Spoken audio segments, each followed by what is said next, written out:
Comment tu as retrouvé tes joueurs? Voilà, tu les as quittés sur un cruel échec. Tu étais très, très, très en colère.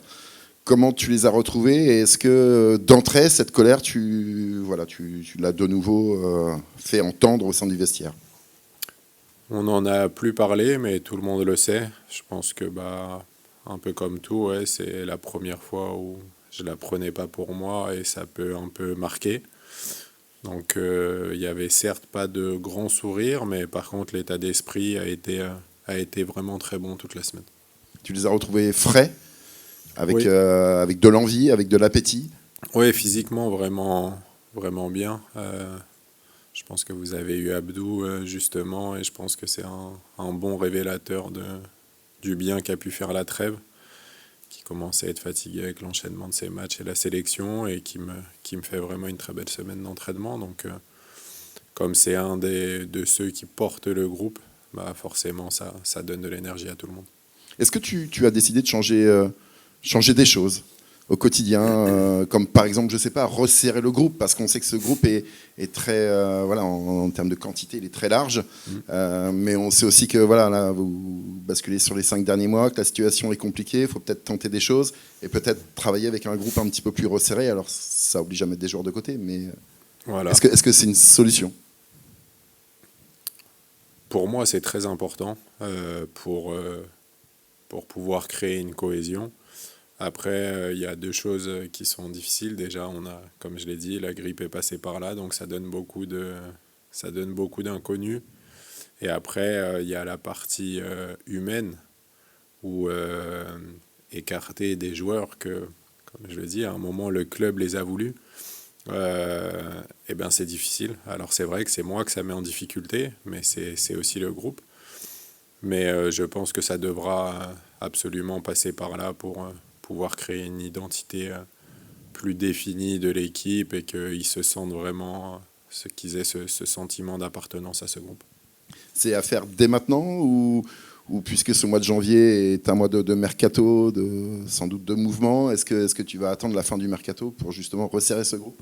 Non, je pense que là, sur les entraînements, on va devoir le faire. C'est une nécessité pour pouvoir travailler un peu plus sereinement, même si l'état d'esprit de tous les joueurs, il n'y a personne qui ne s'investit pas pour le groupe.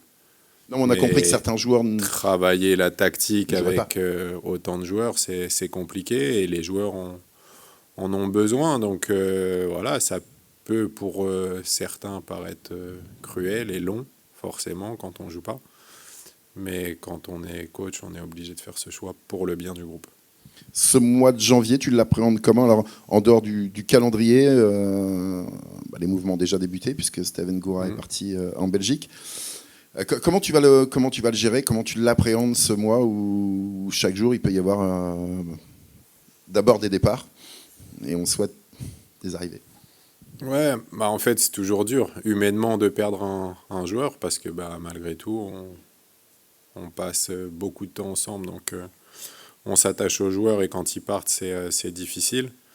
Mais après, comme on est beaucoup et que malgré tout, les différences de niveau ne sont pas énormes entre les joueurs, on sait que ça fait aussi du bien au groupe de perdre du monde. Donc voilà, on le vit assez sereinement et on essaie surtout de se concentrer sur ceux qui sont là et les matchs à venir. Ouais, là, dimanche, c'est à Marseille va falloir débuter l'opération rebond. C'est pas l'endroit idéal, mais il va falloir essayer quand même d'aller créer une sensation. De toute façon, je pense pas qu'on puisse se permettre de choisir nos matchs et qu'il va falloir réussir à gratter des points dès que ce sera possible. Et ça commence par un match très compliqué contre une équipe en forme dans un stade fantastique. Bonjour Didier, Bonjour. meilleurs vœux. Bonne année à tous, excusez-moi. En tant qu'ancien parisien, ancien niçois, est-ce que c'est un match qui compte Non. plus que d'autres pour toi ou pas? Non, pas du tout. Pas du tout. Non, franchement, en fait, je suis attaché au club où je passe, mais je me sens pas ennemi d'un autre. Ou moi, je donne simplement tout pour les gens pour qui je travaille. Après, le reste, ça fait partie un peu de l'histoire, du décor des clubs et de tout ça. Mais franchement, non, pour moi, c'est pas particulier. Les premiers rendez-vous avec les cadres du championnat ont été plutôt compliqués, où il y a eu beaucoup de buts encaissés. Abdou Touré nous disait que la stratégie, ce ne serait absolument pas de mettre le bus. Comment faire pour éviter un nouveau naufrage ou une nouvelle valise?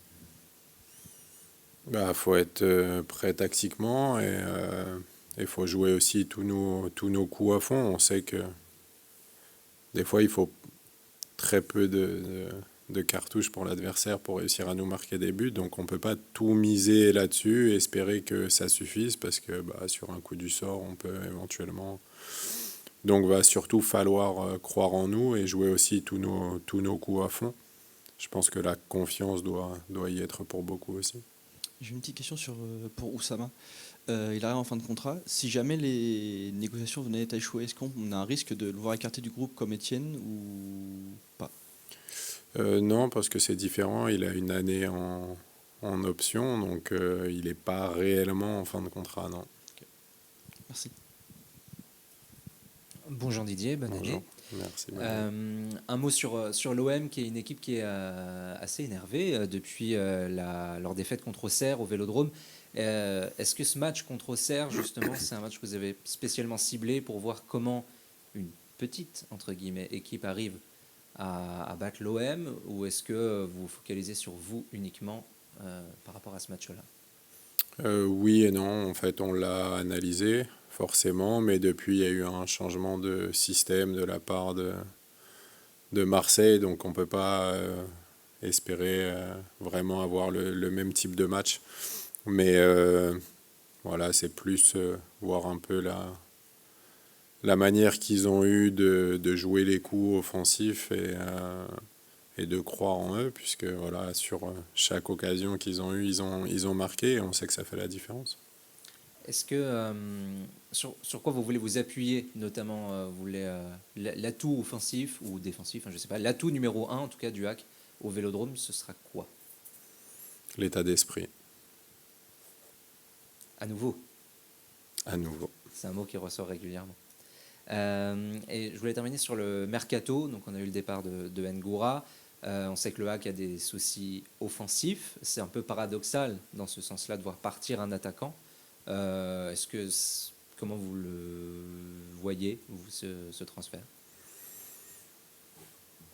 Quand on veut le bien du club et le bien du joueur, on sait que c'est une nécessité malheureusement. Donc voilà, on ne peut pas se plaindre et c'était quelque chose, comme je l'ai dit, très clair depuis le début.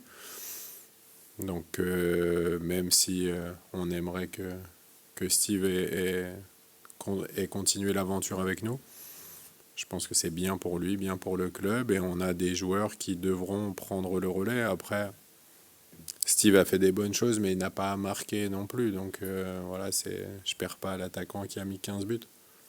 Par contre, ça deviendra dans le futur un attaquant en capacité de marquer beaucoup de buts, c'est sûr.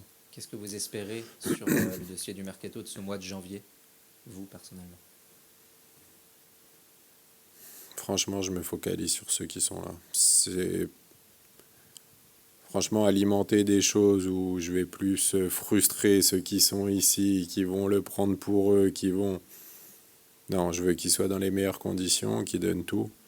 La seule chose que je veux, c'est que tous les joueurs aient le même objectif, peu importe le type de contrat qu'ils ont, et qu'ils réalisent un peu voilà, ce qu'est le club et le besoin qu'on a de réussir notre objectif de maintien. Je reprends la parole pour une petite question sur André Ayou, c'est son retour au Vélodrome. Comment il a bon été? Comment? Ah bon? Comment il a été cette semaine? Alors, il a été très très bien, mais je pense pas que... Alors, forcément, c'est dans sa tête, mais je pense aussi que comme professionnel, il a compris que comme tout le monde, on devait chacun faire un peu plus, et que André est sûrement plus regardé que les autres, et que son investissement au quotidien est déterminant pour l'ensemble du groupe. Donc voilà, je pense que les vacances lui ont permis de réfléchir, et surtout que voilà, le match qui arrivait en plus était Marseille, donc tout était réuni pour que on ait une bonne semaine, et de la part de Dédé. Quand tu dis que ça lui a permis de réfléchir, ça veut dire qu'il avait conscience de peut-être pas être au niveau attendu? Non, je pense que ce qui a été difficile, c'est déjà c'est le fait que ce soit un deuxième passage et qu'au premier, tout a tourné rapidement en sa faveur et que là, c'était pas le cas. Peut-être que je l'ai utilisé trop rapidement et que je lui ai pas laissé le temps de se préparer tranquillement et surtout parce qu'il a conscience de ce qu'il représente pour le groupe, ce que ça demande et que il arrive à un moment de sa carrière où il ne peut plus penser qu'à lui. Donc voilà, je pense que les vacances lui ont fait du bien.